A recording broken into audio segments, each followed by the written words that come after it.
I don't think I should like to do much more of this, should you, Henry? What's that, Bertie? All this dashing about in boats. Well, the last time you were on a boat was 2.5 months ago when we came.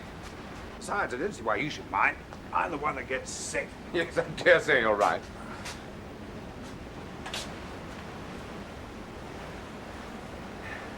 Henry, were you disappointed at all?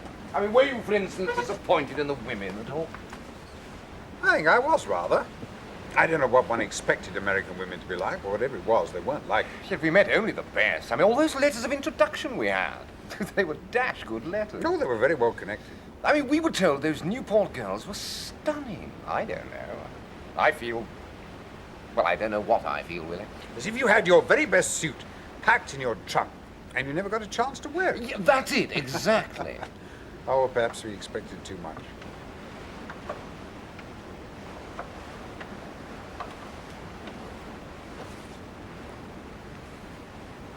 Nice. I say, indeed.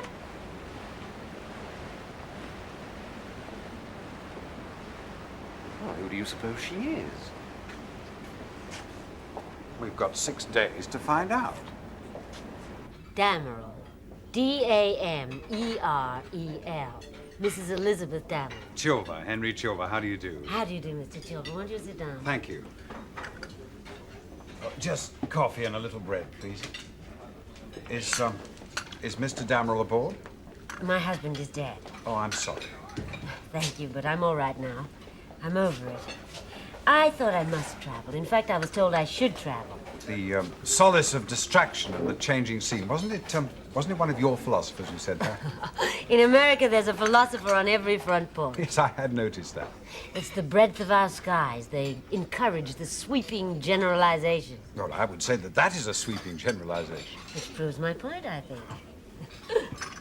Have you been to England before? No, this is my very first time.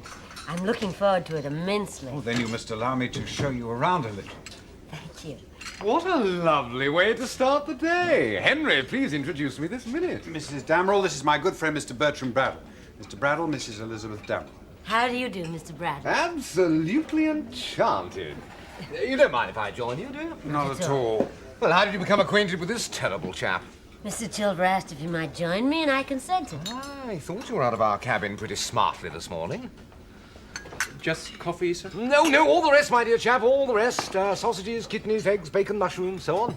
Got to keep one's strength up, you know. You'll get accustomed to the English breakfast, Mrs. Damrell. It's based on the assumption that it may be one's last meal on earth. And so it may, by George. A great deal can happen in a chap's life before luncheon. You lunch, do you, Mrs. Damrell? Generally, I do, yes. It's rather nice to have it on the boat deck. I know rather... What a splendid idea! Let's all have luncheon on the boat deck. Oh, weather permitting, of course. Looks as if it might get rather rough. Have you gentlemen been in America on business? Oh, not really. More a sort of... Gracious, no. We've been enjoying ourselves. We thought it was You see, time the we whole saw- point is that all the chaps one knows, well, a good number of them anyway, well, they all seem to have done America already, do you see.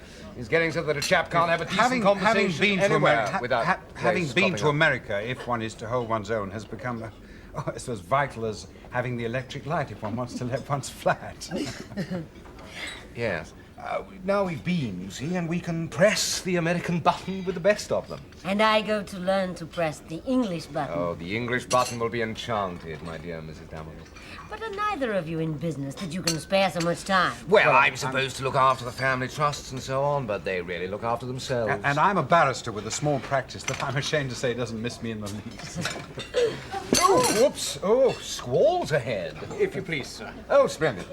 Oh, you know, the sea air really does wonders for one's appetite. Sausages. Oh, here are the kidneys. Wonderful. I say, that bacon's a bit fatty. Oh, look, I say they've given me some liver. If you'll excuse me, I think I'll take a turn on deck. Oh, dear, poor Henry. He and the ocean don't hit it off together. Oh, dear. You're not incommoded at all? No. I believe I travel well.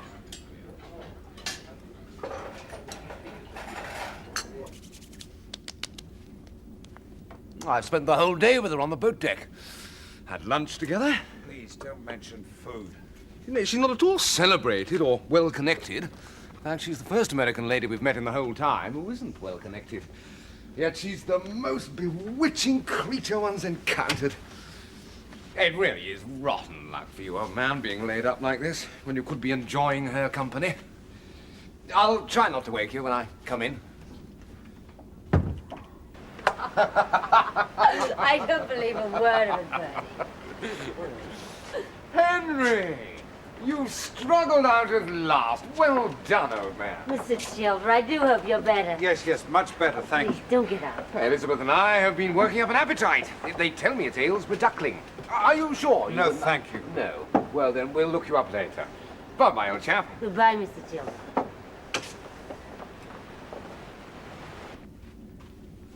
Well, only one more day, and we dock in Liverpool. Thank God for that.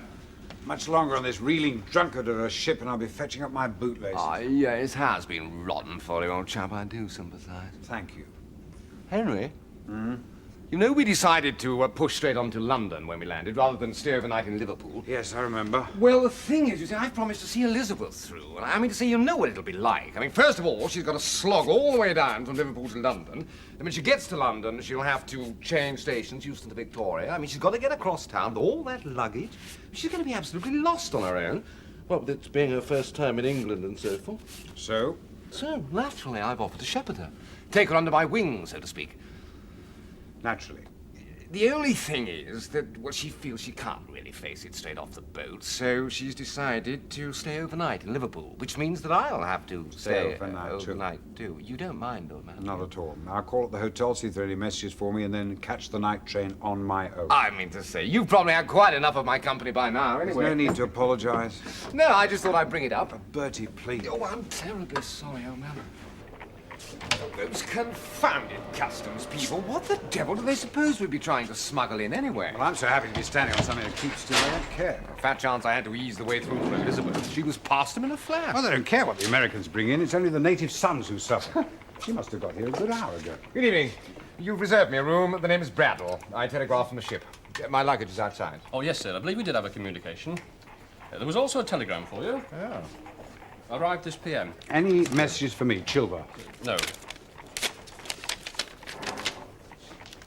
Oh, confound it. What is it?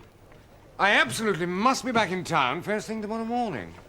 That's a question of a signature. A great deal of money hangs on it. Well, then you must go, old man. Yeah, but what about Elizabeth? I've promised to see her through, Brighton and all that. Oh, blazes. Should you think it too late to ask for a word? No, I should say so. She should have retired by this time. Besides, you'll only just catch the night train as it is. Well, I'll telegram her first thing in the morning.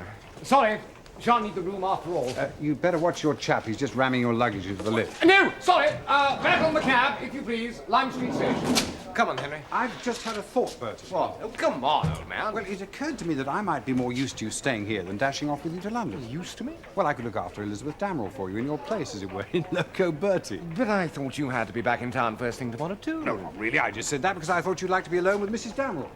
Well, that was very considerate of you. Now that that possibility no longer exists, I'd rather take a slow pace. And of course, if I can do you a favour at the same time. Of course, if you don't care for the idea. No, why shouldn't I care for it? No. When you've got all my stuff back on, take my friends off, would you, and bring it in here. This gentleman can have the room I've just cancelled. I'm not going to have you thinking I'm afraid of competition. Don't be ridiculous. You've had 6 days with her while I've got to train ride. Well, tell her I'm very sorry. Say that I'll wire. No, I'll write. I've got her address in Brighton. You take good care of her. Mm-hmm. Bye-bye, old man. Goodbye, and thank you. What for? Oh, for giving me the chance of a good night's sleep, you know. Ah.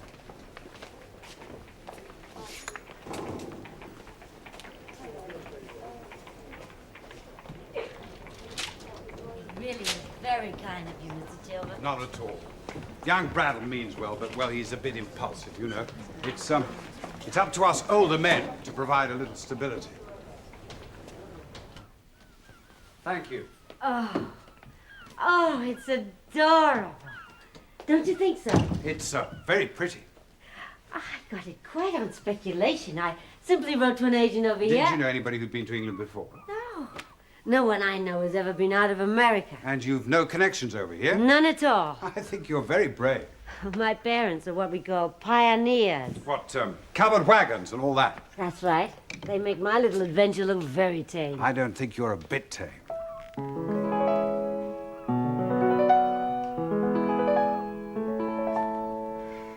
feel dreadful dragging you all this way, Mr. Chilver. But I must say you did make the journey pass very quickly.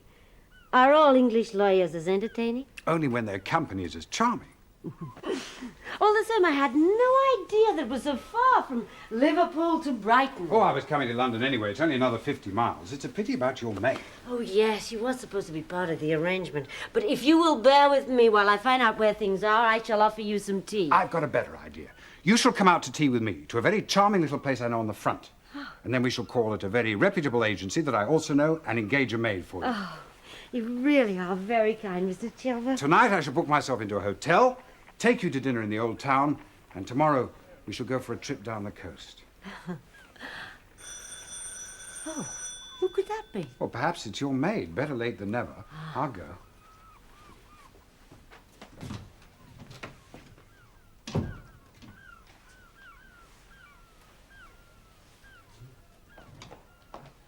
Hello, hello, hello! Elizabeth, my dear.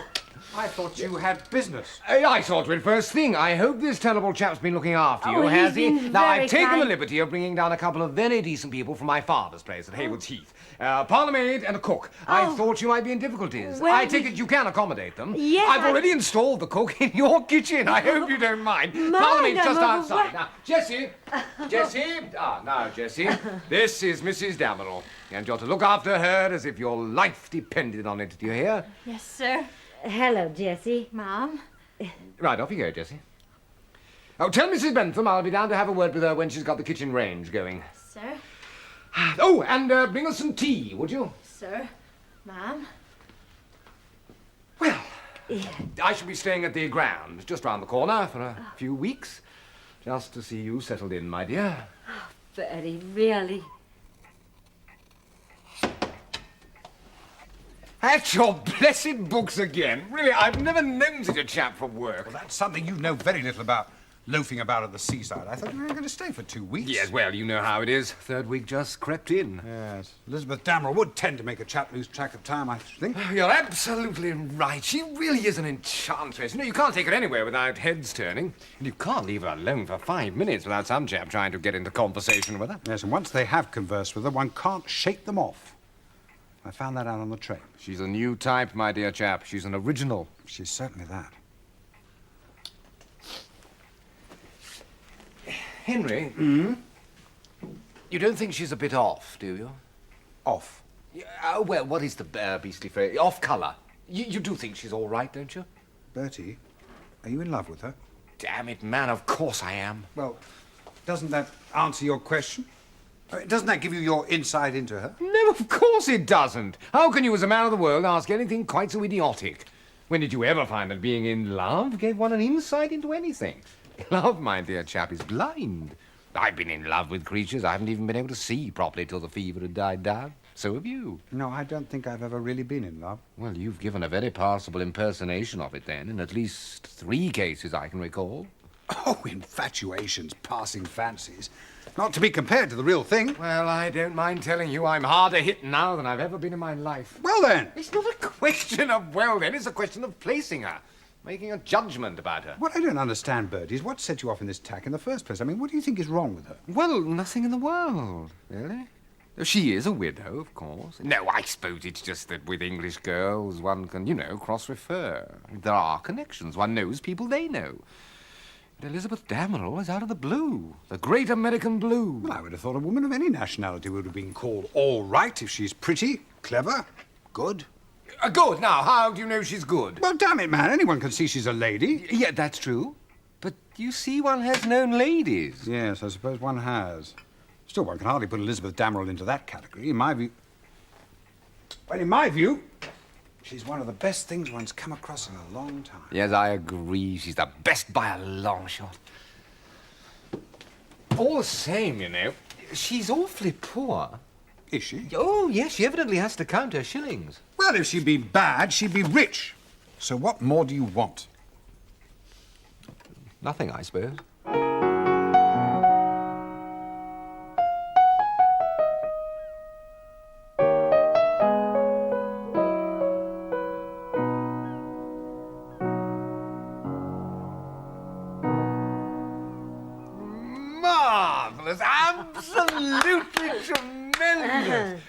on earth do you learn to play like that? From a little music master out in the West where I was born. He was from the Conservatoire in Paris, France. Somehow he'd washed up out there. The most remarkable people do, you know. Is he the fellow who taught you to sing as well? I recall you saying on the boat you used to sing. Yes, he taught me. Sort of professional, right? Oh, recitals and concerts mostly. Oh, no shows. Nothing like that. No. Ah. I say, I wish you'd sing for me now. Oh, I'm afraid I lost my voice. When my husband died, I became ill and my voice never came back. Oh, dear. Just when you needed it, too, I dare say. Needed it? To support yourself. I mean, since your husband didn't leave you very much, I mean. Oh, well, he had very little to leave. He was a professional man, a surveyor. Just getting started. Did your parents help at all? Oh, my parents were dead by then. I sold their little ranch, but it didn't bring in much. It was a bad year. So what did you do? I mean, how did you survive? I gave piano lessons. In the Midwest? No, in the Sandwich Islands. Ah. Where the devil are they when they're at home? They're in the South Atlantic. That's where we were when my husband died. He was doing some work for the government. So you were sort of stranded there? Yes, I was. Good Lord. I have rubbed shoulders with some very strange company in my time, Bertie. Oh, do tell. I'd love to hear your adventures. I'll tell you all about them one day. No use goggling at me like a baffled street lamp. I can't read the riddle of your Sphinx for you. Not that I'm convinced that there is a riddle there in the first place. I tell you there is. There is something in her past history that she ought to have told a fellow before letting him get so far gone. How far gone? Well, damn it, I'd marry her tomorrow. That's how far. Does that mean you believe she'd marry you? Oh, yes, I believe she would. If I'd let her off, of course. Let her off what? You're telling me whatever it is she's keeping back. When you say she's keeping it back, do you mean you've questioned her about it? No, not directly, of course. No, I've been round and about it, you know, in a subtle sort of way. If I know you, you've been about as subtle as a buffalo stampede through the middle of her drawing room. Well, at any rate, she's aware that I want to know. Bertie, just what is it you think she's hiding? Well, something or other in her life. You know, some awkward passage, or some beastly episode, or accident, even. Accident? Well, hang it, you know, the sort of things that do happen, that often have happened to women that you might think perfectly straight. You know, things that they quite often hide. Oh, come on now, hang it, you know what I'm driving at. You know, some slip. Have you any evidence at all that she's ever made such a slip? No. Has she ever shown you the least sign of a coarseness of nature? No. Has she ever behaved with anything less than the most practiced elegance and courtesy? No, Henry, I'm not in your blessed witness box. It seems to me that you see her as a column of figures, each highly satisfactory in itself, but adding up to a total of doubts. That is exactly it. You see, she really hasn't any references. My dear man, you're not engaging a housemaid. Well, no, I know. What I don't understand, Bertie, is that you love her enough to marry her, yet evidently not enough to take her on trust. Supposing it should be something quite awful. Isn't it just as easy to suppose that there's nothing at all? No, damn it, of course it isn't. If it had been, don't you suppose I'd have done it? Henry, there is something. I don't know what it is, but it's there. Then ask her. Point blank. Would you? Good God, no. Thank you, Jessie. Bertie! Now, Elizabeth, my dear. Do sit down. I shan't be long. Catching up on our letter writing, are we? Well, it has to be done, I'm afraid. A matter of interest. How much does it cost to send a letter to the Midwest? Oh, this one's to the Sandwich Islands. Ah. I don't know. I shall have to inquire at the post office. Well, we can post it on our way. Oh, I shan't be finished before we go out to lunch. I'm sorry. I just must finish this description of the pavilion while it's still fresh in my head.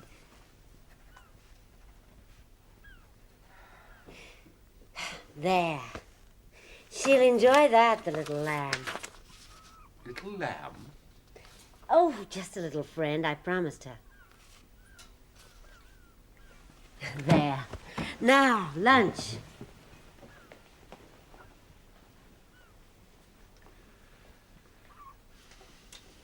Oh, Elizabeth, my dear. Yes, Bertie. Oh, nothing. I suppose I should ask her. Point blank, and she swears there's nothing. Well, then you'd be the happiest man alive, wouldn't you? Yes. Then in another way, no. Very lucid. I can't think where you get that dazzling clarity of mind. Henry, you know what I mean. Bertie, I'm hanged if I do. Unless you mean you wouldn't believe her even if she did swear.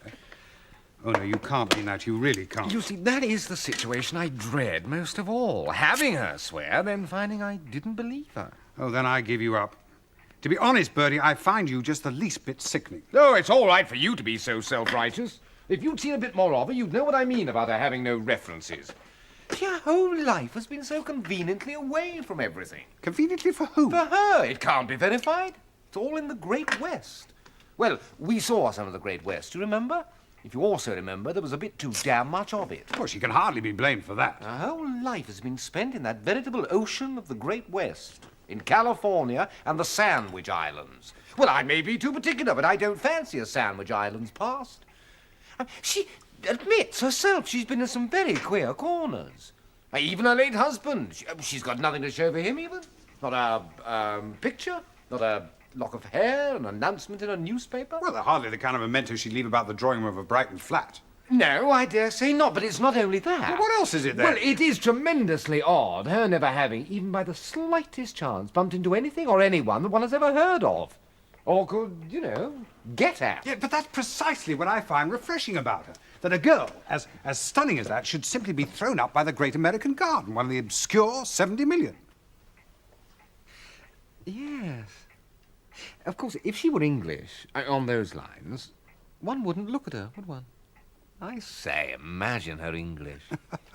Had she been English, my dear chap, she'd probably never have looked at you. How do you make that out?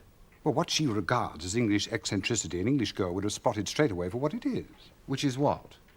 Congenital thick-headedness. Oh, you're very kind. Much obliged. Well. Henry, you're not being a great deal of help. Well, what do you want me to do, man? Go down to Brighton, put on my wig and cross-examine her for you in my best style. Don't be funny. Well, for God's sake, clear the thing up. How? Well, if she won't tell you, and you wouldn't believe her, even if she would, there would appear to be only one thing for it. No, but that's too absurd, I should think, even for you. What is it, man? Come on, for heaven's sake, what? Well, you must put on your deerstalker hat, pick up your magnifying glass, go out to the Great West and the Sandwich Islands, and investigate on the spot. Oh, gracious, I couldn't do that. Of course you couldn't. I warned you it was absurd. Now put it out of your head. Yes, I shall. I mean, it's just not on, is it? Oh, damn it all, though, I've got to know.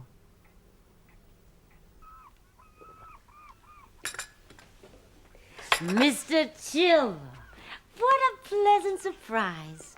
Jessie, get another cup, will you? I was on business in Hove, so I gave myself the pleasure of calling on you. How nice. And how well timed. Won't you sit down? Thank you. I have just been deprived of the company of Bertie. Oh! Yes, he has gone off to find out about me. Well, he didn't actually tell you what he was up to. Oh, no, of course not. Thank you, Jessie. No, you know Bertie. He imagined that he was being brilliantly discreet. He said that he had to go off to America on business and promptly turn bright scarlet from head to foot. Without doubt, he was more direct with you. He did just touch on his preoccupation with your history. Is it a preoccupation which you share, Mr. Chilver? Well, I am not in a position to entertain his hopes. Milk. Thank you. I have no right, as it were, to be curious. Sugar. Thank you. But if you were in what you call his position, what then? Well, we are both a little older than Bertie. Are you inviting me to confess to the accuracy of that statement, Mr. Chilver? My dear Mrs. Damrell, I invite you to confess nothing. What I mean to say is that age, however modest a margin, brings experience, tolerance, and even an appreciation of how a certain amount of living of life can enhance a person's attractiveness. You are not an attorney for nothing, Mr. Chilver. I don't know whether to feel complimented or offended. Oh, my intention was all for your delight. Then as such, I shall accept it, sir.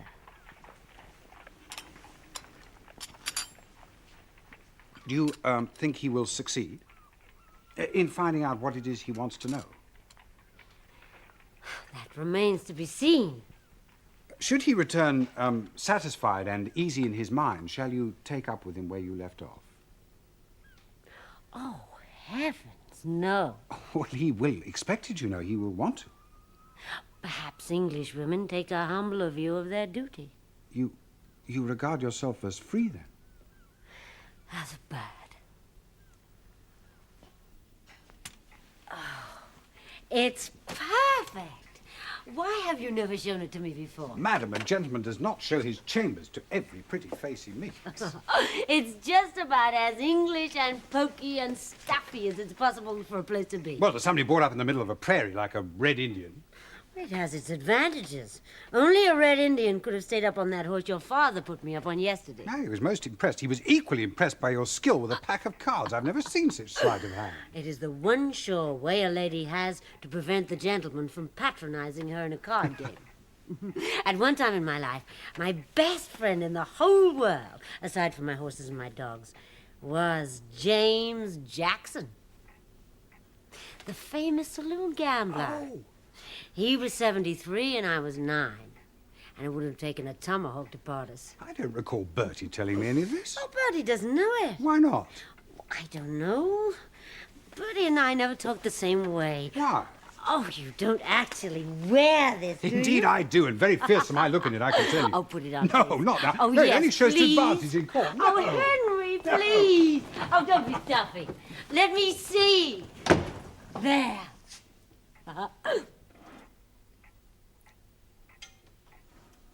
I'm sorry.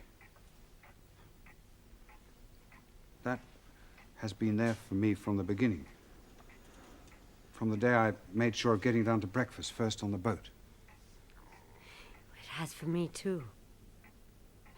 And then Bertie came along and took over, and you let him, and I thought my instinct must be wrong. I let him? Well, what the deuce do you think I could do about it with my stomach feeling most of the time as if it was situated between my ears? I didn't know you were as bad as that. I thought it must be some sort of diplomatic indisposition. Diplomatic.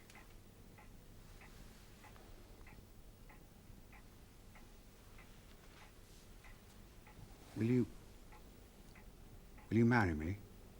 Please. Yes, I believe I will.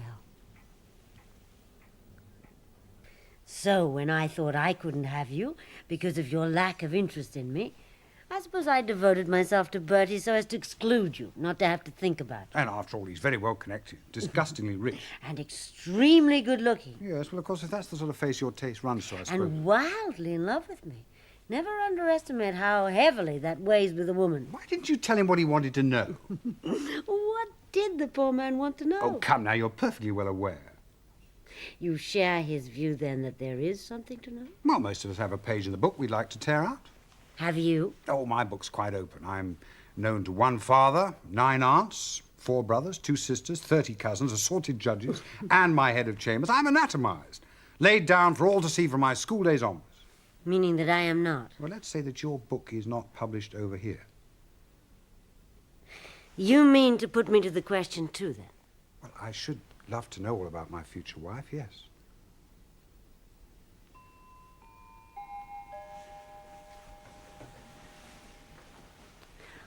I should like to make a bargain with you. Oh?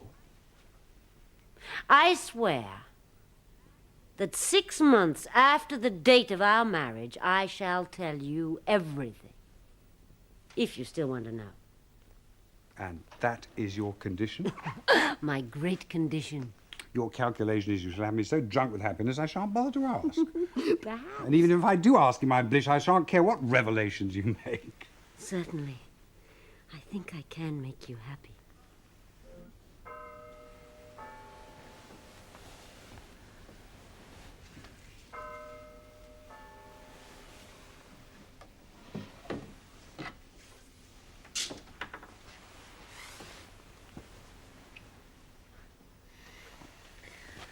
Henry. Happy anniversary, my dearest. Henry! Oh. Oh, it's lovely. Oh, you darling. But why? Anniversary? 6 months, Elizabeth. 6 months today.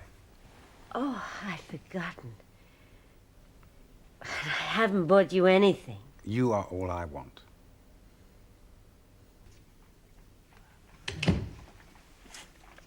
No letter from Bertie yet.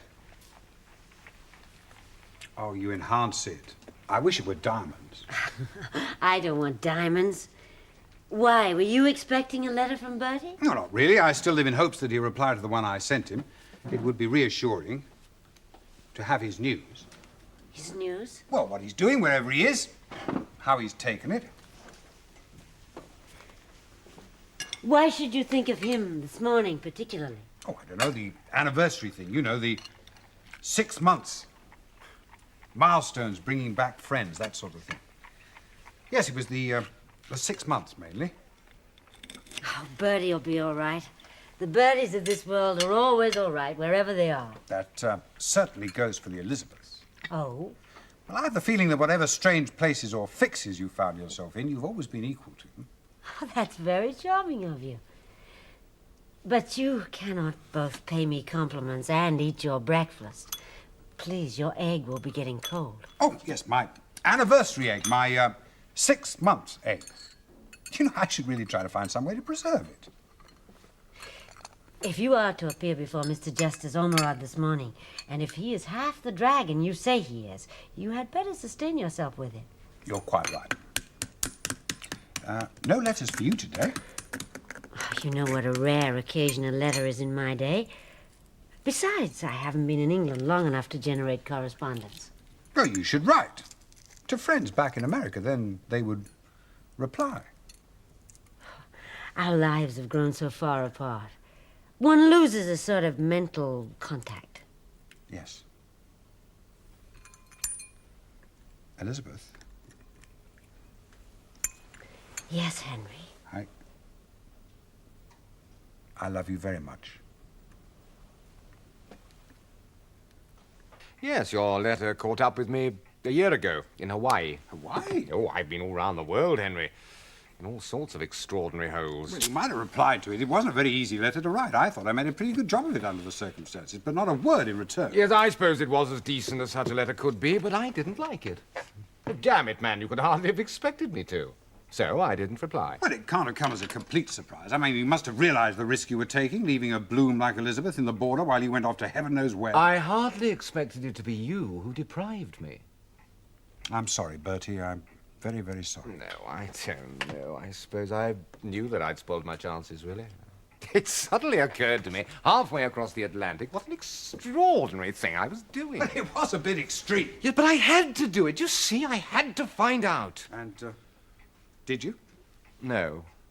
What do you mean you inquired in California? Yes, and in all the Midwest, and in all the Sandwich Islands. I found nothing. You mean nothing objectionable? No, I mean nothing at all. Not a scrap or a thread or a clue. No trace of her passage, no whisper of her name. It's as if she'd never existed. Oh, she'd covered her tracks very well. But then, of course, you'll know all about that. How she did it, I mean. Did what? Well, as I say, covered her tracks, fooled me. I mean, you must know the whole thing if you've married her. She's told you all about it, and you've been able to swallow it. She's told me nothing. What? I know as little about all that as you do. You mean you've married her without knowing? Oh, she offered to tell me after we'd been married for 6 months if I wished her to. But surely from your letter you must have been married a year by now. 14 months. And you still don't know? Oh, I see. Oh, she's refused to tell you. She's gone back on her word. On the contrary, I haven't asked her. You haven't asked her? And neither would you in my place. Oh, if you'll pardon No, me. you wouldn't. But it was her offer. She was willing. But the thing is, Bertie, I really do love her. It's something I haven't felt before. I seem to love her more all the time. I feel that if her life up to now has made her the lovely woman that she is, then there can't be anything very dreadful in her background, can there? But you can't be sure. That's no sort of proof. It's proof of the heart. I never thought I'd hear a lawyer coin that phrase. Touché. And what happens if, by some accident or some unforeseen intervention, the facts do emerge? And they are quite dreadful. The sort of thing no man could possibly live with. I can conceive of nothing that would destroy my love for Elizabeth. You haven't asked her because you're afraid. You're afraid of spoiling your happiness and hers. It could be that. Unless, of course, in everybody's interest. You're lying. You do know, and you're not telling. Well, aren't you ever going to ask her? Never. Well, how the devil am I ever to find out then and be at rest? My dear Bertie, you can't expect me to ask her simply for your sake. I don't see why not. You owe me something, you know. What? Well, it was you who first put it into my mind to go over there to investigate. Yes, and then I immediately tried to put it out of your mind. Hadn't the damage been done by then, Henry? And didn't you know it would have been? Thing is, Elizabeth, he's made me feel damnably guilty. I don't see why you should feel guilty. Well, he hasn't got the quickest mind in the world, but he does get there in his own good time. Once he's got hold of a fact, it's there for life. Brandy? Yes, please. Thank you. He's come to the conclusion that I deliberately got him out of the way. So you did. You know that, and so do I. We've both known it all along. The only new factor is that now Bertie knows it too. You don't feel guilty, my dear, just embarrassed. Well, whatever it is, it's deuced uncomfortable. I wish there was something we could do for him. Something we could do. Well, it's a bit hard. I mean, he's lost you. I know how I should feel about that. He's been all around the world, got a bit thin, actually. And he hasn't even got the satisfaction of having got what he set out for. What he set out for, if I might remind you, my dear Henry, was to rake up my past. Well, yes, I realize that, but that can't affect us now. I fail to see how it can affect him either. Well, I do see what you mean. Of course I do. It's just that, well, the poor chap's in such a fever. It's become an obsession with him now, to know a fixed idea. I can understand it in a way. If he's lost you, he wants to feel that I wasn't worth having in the first place. No, What was it that you wanted us to do for him, Henry? Oh, nothing. Nothing. It's just a feeling, I suppose. Not on? What do you mean it's not on? I mean, there's nothing I can do for you, Bertie. Your own sense of propriety should have told you that. Mine, too, come to that. Now, look Well, here, I've Henry. never felt so out of countenance in my life. When? When I took it up with Elizabeth, I felt as if I'd suddenly found myself in court with no clothes on. I'm no case man. You did take it up with her then? I tried. How hard, I wonder? As hard as any man may before his wife is entitled to throw the dinner service at his head. Well, did she say anything about me? She said she had the tenderest memories of you. You know. She'd always think of you as her brother and so on. How nice. Then you'd better show him in, Mary.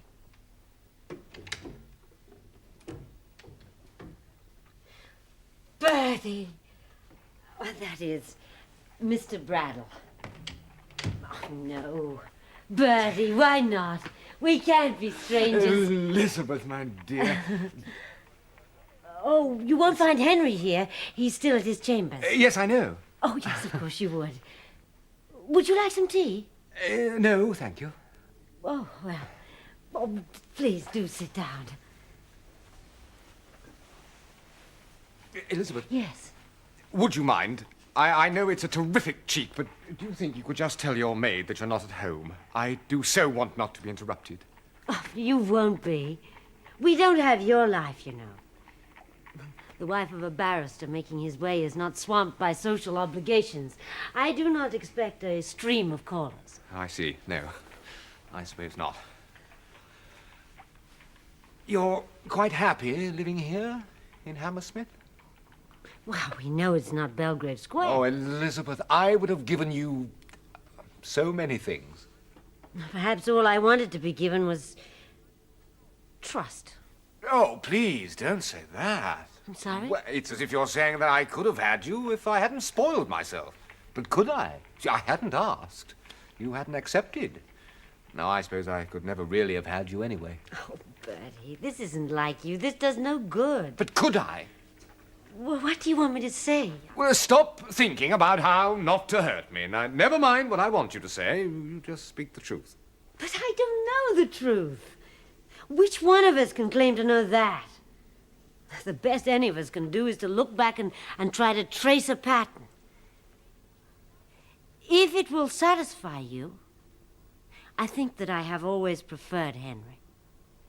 Well, I didn't allow Henry a look in. I should have continued not to do so. You're very masterful. So that I would have got you after all? Oh, Bertie, you've grown so expert at tormenting yourself. Henry told me about this condition you laid on him. Has he still not asked you? No, he has not asked me. Will he? Ever, do you think? No. If he had been going to, he would have done so the minute his time was up. Now he will never ask. So you're safe. Safe? And I'm as far off knowing as ever. You're very confident that Henry would have told you even if he knew. He owes it to me. No man owes it to another to tell him his wife's secrets. Oh, no, of course. No, I shouldn't have asked for the details. Oh, thank you for that, anyway. Oh, no, God, sorry. Oh, God, that was a hideous expression. I'm very sorry. Oh, I'm very far gone, I'm afraid. I suppose Henry's told you about the results of my inquiries? Yes, he did mention it in That must passing. have been your one remaining fear. Fear? Oh, my return. That I should come back with the full story. Should I have had to been afraid? Would you have told him? What? I don't know. No, of course I wouldn't. Great God, of course I wouldn't. Then you see, I had nothing to fear at all. You changed your name, didn't you? When I married, naturally. No, don't mean that. I mean, you told me that your maiden name was Johnson, but it wasn't, was it? It was something else. That's why I could find no trace of you before your marriage. And your husband's name wasn't Damrell, was it? That was something else, too. Which is why I could find no trace of you after your marriage. It really has become a kind of madness with you, Bertie. Is that how you eluded me? Am I on the right track? No, Bertie. I did not change my name. Neither my own name nor my husband's. I was Elizabeth Johnson. I was Mrs. Damrell. Then I simply don't understand. You really are superbly ignorant about some things, Bertie. You've done America. But you haven't even begun to understand the first thing about it. Oh, I wouldn't say Please that. don't interrupt me. You haven't even caught on to the fact that America is not just a larger version of England, where everybody knows everyone else and everything is written down in beautiful copper-plate handwriting by old gentlemen in high collars. That's not fair.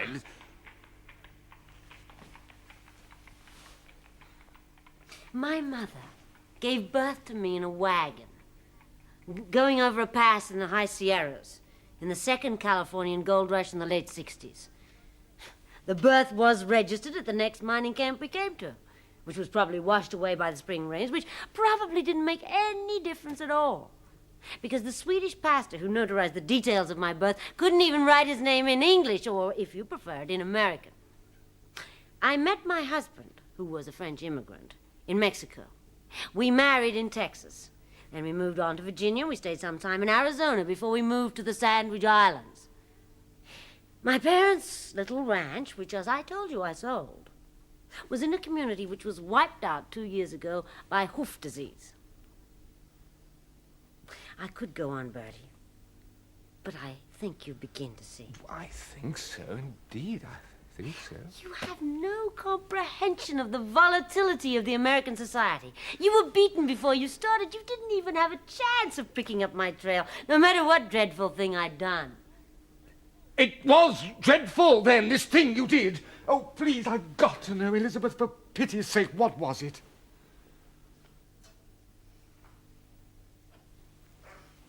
I shall tell you, if you make me a promise. Anything.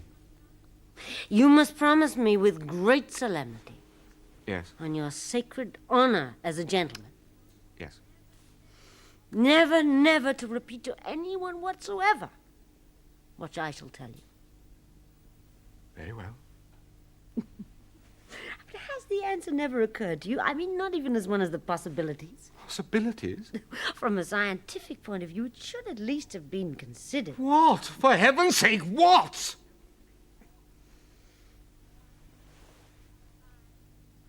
I did nothing. Sorry?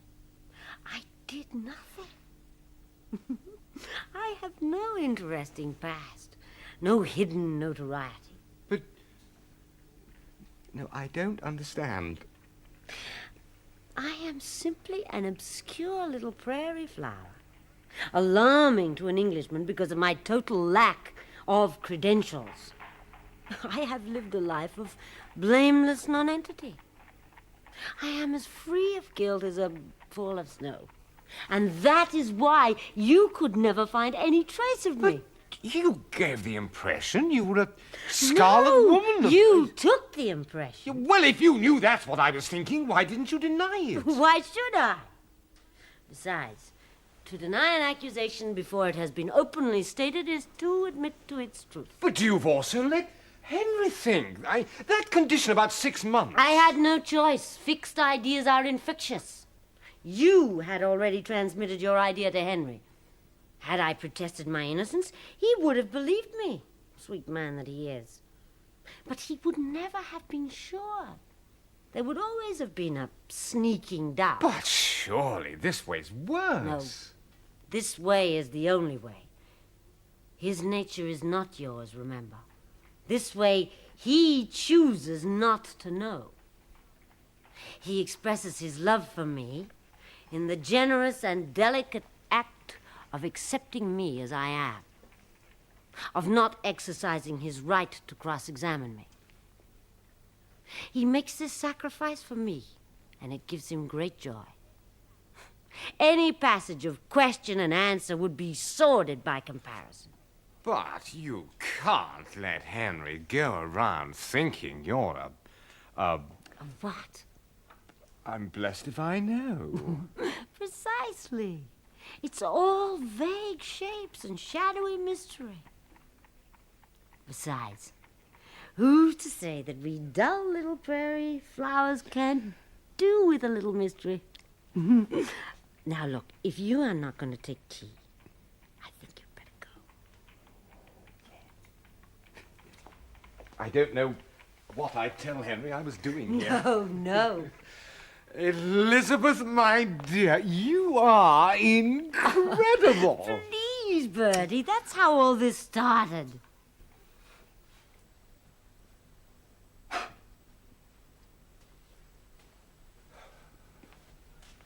I met Bertie at the club today. Oh? He's off on his travels again. Where to this time? I believe he said India. Uh-huh. Oh, he'll be back in time to be godfather. Well, I should hope so. He gave me a message for you. Oh, what was that? He said you weren't to travel on any wagons or anything of that sort between now and then. Now, what the deuce do you suppose he meant by that? I haven't the least idea.